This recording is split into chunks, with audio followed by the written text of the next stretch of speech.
मोदी की सेना ने दिया धोखा, लेकिन किसे? सनातनियों को इतिहास में है झांकने की जरूरत। पूरे विश्व में 46 ऐसे देश हैं जो मुस्लिम हैं, यानी वहां इस्लाम की चलती है। इस्लाम के बनाए नियमों से वो देश चलते हैं, जबकि दुनिया के 21 देश ईसाई हैं और 93 देश ऐसे हैं जो सेकुलर हैं। पर इन सेकुलरों में भी सिर्फ एक देश ऐसा है जिसे हिंदू राष्ट्र कहा जा सकता है, यानी अपना प्यारा भारत। एकमात्र देश जहां हिंदुओं की संख्या सबसे ज्यादा है। पर अफसोस की बात यह है कि आज भी ये एक हिंदू राष्ट्र नहीं है। प्रधानमंत्री नरेंद्र मोदी ने कोशिश की थी और इस बार 400 पार की एक छोटी सी इच्छा के साथ ही वो देश को हिंदू राष्ट्र घोषित करने का सपना भी देख रहे थे। पर अफसोस कि उनके अपनों ने उनका साथ नहीं दिया। तो कौन है ये गद्दार जो मोदी नहीं बल्कि अपनी हार का कारण बने हैं? क्या अब कभी भारत हिंदू राष्ट्र बन पाएगा? क्या आप जानते हैं कि भगवान श्री राम रावण की लंका जलाने के लिए वानरों को ही क्यों ले गए? उन्होंने अपनी सेना में इंसान क्यों नहीं रखे? क्या है त्रेता युग के राम जी की सेना और आधुनिक युग की मोदी सेना के बीच कनेक्शन? चलिए जानने की कोशिश करते हैं। दोस्तों, सनातन की वीडियो YouTube चैनल को आपके सपोर्ट की आवश्यकता है। हमें सब्सक्राइब किए बिना मत जाइएगा और वीडियो को लाइक भी जरूर कर दीजिएगा। मित्रों, यहाँ हम जिन गद्दारों की बात कर रहे हैं वो कोई और नहीं बल्कि हम हिंदू ही हैं। बीते 10 सालों से देश में जो बदलाव हुए हैं उसका गवाह एक एक हिंदू है। ये वही देश है जहां रहते हुए हिंदुओं ने कट्टरपंथ की आग में अपनों को झुलसते हुए देखा। ये उसी जम्मू कश्मीर का घर है जिसे जिहादियों ने हिंदुओं के लिए जीता जागता शमशान बना दिया।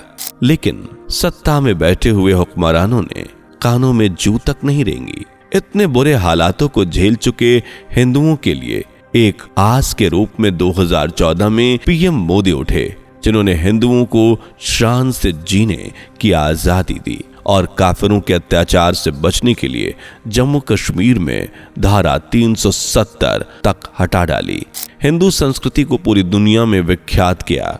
सनातन धर्म का परचम दूर दूर तक लहराया और आज आलम यह है कि भारत को हर कहीं सम्मान के साथ देखा जाता है।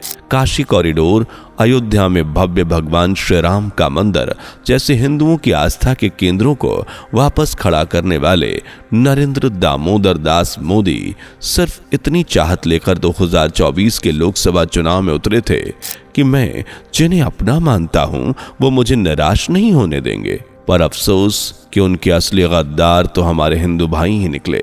मुस्लिम्स ने 90% तक वोट किया, लेकिन हिंदू भाई वोट करने घर से निकले ही नहीं।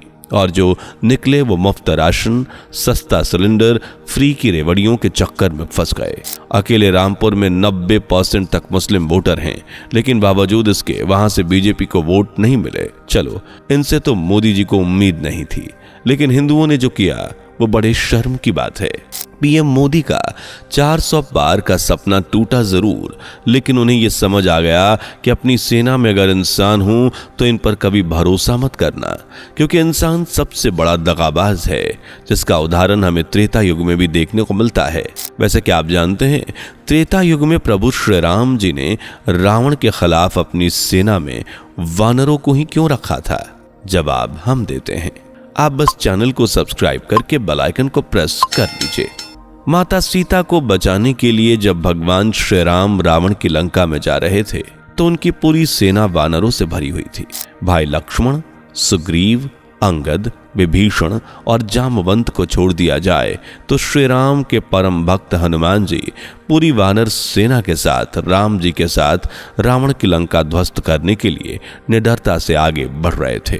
वो न सिर्फ लंका में पहुंचे बल्कि रावण की पूरी लंका को आग के हवाले कर माता सीता को छुड़ा लिया। लेकिन यहीं अगर वानरों की जगह इंसान होते तो शायद ऐसा नहीं होता, क्योंकि रावण की लंका सोने की थी और आधे से ज्यादा लोग तो सोने के ईंट पत्थर देख उसी की चमक में रावण की चापलूसी करने लग जाते, जबकि कुछ तो रास्ते में ही वाद विवाद कर गद्दारी कर देते, क्योंकि ये इंसानी फितरत है। इसलिए भगवान श्री राम ने अपनी सेना में इंसानों की जगह वानरों को चुना और यही कारण है कि वो युद्ध आज भी बुराई पर अच्छाई की जीत का प्रतीक है।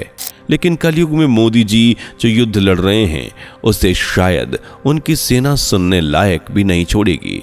एक साधु 70 साल की उम्र में सिर्फ इसलिए कुर्सी पर है ताकि अपने हिंदू भाइयों के लिए कुछ कर सके, ताकि अपने देश में रहते हुए उनके साथ जो गैरों जैसा व्यवहार न किया जाए, जैसा कि आज बांग्लादेश, नेपाल सहित दुनिया के कई देशों में हिंदुओं के साथ हो रहा है। बांग्लादेश में जिहादियों ने हिंदुओं के साथ कितनी बर्बरता बरती है ये बताने की जरूरत नहीं है।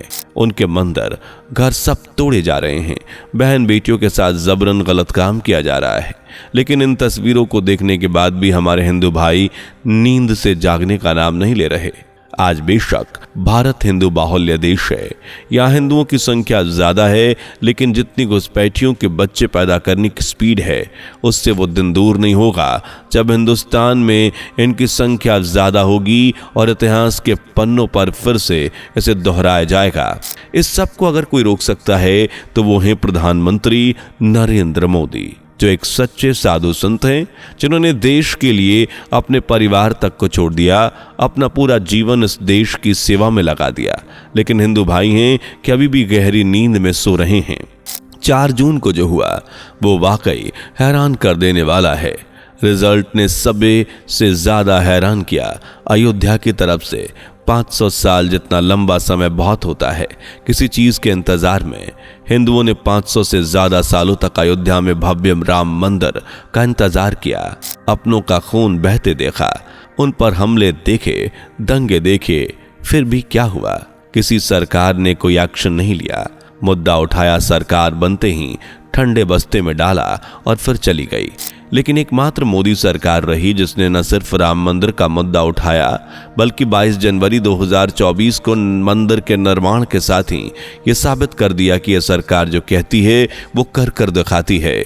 गुंडे माफिया जो कभी मासूमों पर जुल्म करना शान समझते थे, आज पुलिस के नाम से भी थर थर कांपने लगते हैं। सर्जिकल स्ट्राइक जैसा फैसला लेने की हिम्मत किसी सरकार में नहीं थी, लेकिन पीएम मोदी ने यह भी करके दिखाया। सेना को पूरी छूट दी कि आतंकियों को जैसे चाहो उड़ा दो ताकि अपने नागरिक सुरक्षित रह सकें। आज बॉर्डर पर हमारे सैनिक सिर्फ हिंदू नहीं बल्कि उन गद्दारों की भी रक्षा कर रहे हैं जो देश में रहकर देश को खोखला करना चाहते हैं। लेकिन अब लगता है कि हिंदू भी कहां ही अपने हैं, इन्हें तो गुलामी करने की आदत पड़ चुकी है।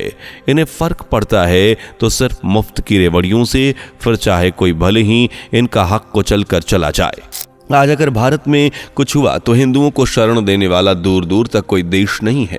हिंदुओं को इधर से उधर भटकने के सिवाय और कुछ नहीं मिलेगा। इसके बाद भी हिंदू भाई जागने का नाम नहीं ले रहे।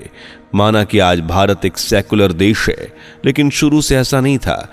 शायद हमारे संविधान निर्माता जानते थे कि सेकुलर होना आगे चलकर भारत की कमजोरी बन सकती है।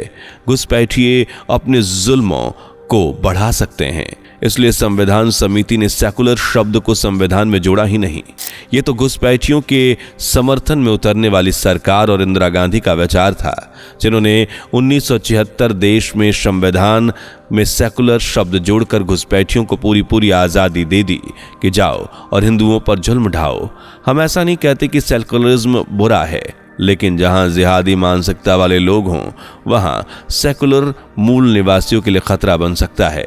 भारत से यह खतरा मिट जाता, एक ऐसी उम्मीद सी 2019 में दिखी थी। 2024 से पहले जब चुनाव के बाद भारत को हिंदू राष्ट्र बनाने की बातें तेज हो रही थीं, तब जबरन कब्जाई जमीनों को छुड़वाया जा रहा था। पर अफसोस अब ये उम्मीद के कारण भी डूब चुकी है। ऐसा नहीं है कि फैसला अब नहीं हो सकता है, लेकिन अब वो आज़ादी नहीं होगी जो बहुमत से हो सकती थी। आज भी धारा 370 जैसे बड़े फैसले लिए जा सकते हैं और लिए जाएंगे, लेकिन अब मोदी जी उस कॉन्फिडेंट के साथ कोई बिल नहीं ला पाएंगे जो पहले ला सकते थे, क्योंकि अब विरोधियों की फौज बहुत बड़ी हो गई है। खैर, चाहे कुछ भी करें, अपने गद्दार बने, पराया धोखा दें, सभी पड़ाव को पार करते हुए प्रधानमंत्री नरेंद्र मोदी आखिरकार लगातार तीसरी बार देश के प्रधानमंत्री बन चुके हैं और इस बार भी वे बड़े बड़े फैसले लेने के मूड में हैं। बस फर्क यही है कि इस बार मुसीबतें ज्यादा हैं और हमें उम्मीद है कि वो हर मुसीबत का सामना कर देश हित में एक बार फिर जुट जाएंगे। वीडियो पर अपनी राय कमेंट करके जरूर बताइएगा। वीडियो पसंद आई हो तो लाइक शेयर करके चैनल को सब्सक्राइब कर लीजिए और बेल आइकन प्रेस ना किया हो तो फौरन कर लीजिए। मिलते हैं अगली वीडियो में, तब तक के लिए बाय बाय और अपना ध्यान रखिए। साथ ही सोचिए हिंदुओं ने क्या खोया और क्या पाया। दोस्तों, आपकी स्क्रीन पर 2 और वीडियोस दिख रही हैं, जिसे देखने के लिए स्क्रीन पर क्लिक करें। दोनों देखिएगा, बहुत अच्छी वीडियो बनी है।